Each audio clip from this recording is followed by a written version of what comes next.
South ఇండియాలోనే అతి తక్కువ ధరలకే రత్నాలందించే ఏకైక సంస్థ 6JVR. చోరకళని నమ్ముకున్న ఓ వ్యక్తి ఆ కళలో తనకున్న స్కిల్స్ని డిఫరెంట్గా ప్రజెంట్ చేయాలి అని అనుకున్నట్లున్నాడు.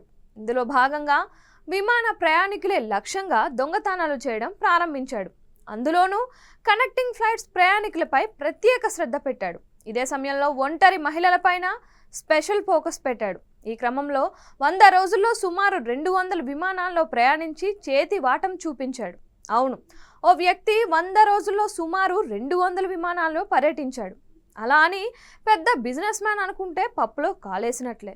మనోడు దొంగతనాలు చేయడానికి విమాన ప్రయాణమే బెస్ట్ అని భావించినట్లున్నాడు. తాజాగా పోలీసులకు పట్టుబడిన ఇతడు చెప్పిన వివరాలు, చేసిన దొంగతనాలు, ఈ క్రమంలో అందుకు ఎంచుకున్న మార్గాలు, అందులో అవలంబిస్తున్న టెక్నిక్లు వైరల్గా మారాయి.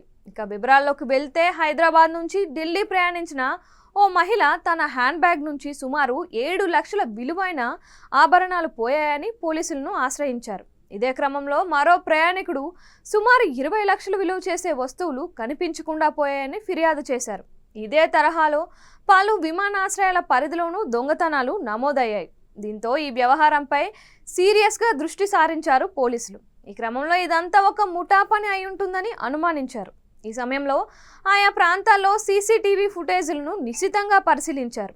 అందులో భాగంగా ప్రతి కెమెరాలో అనుమానంగా కనిపించిన ఓ వ్యక్తిని అరెస్ట్ చేశారు. ఈ సందర్భంగా జరిగిన విచారణలో దొంగ బయటపడ్డాడు. అతని పేరు రాజేష్ కపూర్. ఈ దొంగతనాలపై స్పందించిన ఢిల్లీ పోలీసులు కనెక్టింగ్ ఫ్లైట్లలో ప్రయాణించే వారిని ఈ రాజేష్ కపూర్ లక్ష్యంగా చేసుకునేవాడని, అందులో కాస్త వయసు పైబడిన మహిళలను గురిపెట్టేవాడని చెబుతున్నారు. విమానాశ్రయంలోనే వారిపై నిఘా వేసి వారి వ్యవహార శైలిని నిశితంగా గమనించేవాడు. అనంతరం నెమ్మదిగా అనుసరిస్తూ బ్యాగేజ్పై ఉండే స్లిప్ను పరిశీలించేవాడని, తద్వారా అందులో ఏ వస్తువులు ఉన్నాయో అంచనాకు వచ్చేవాడని తెలిపారు. ఈ సమయంలో వారితో మాట కలిపి విమానంలోకి వెళ్ళాక సిబ్బందికి ఏదో ఒక కారణం చెప్పి తాను లక్ష్యంగా చేసుకునే వ్యక్తి దగ్గరకు సీటును మార్పించుకునేవాడంట.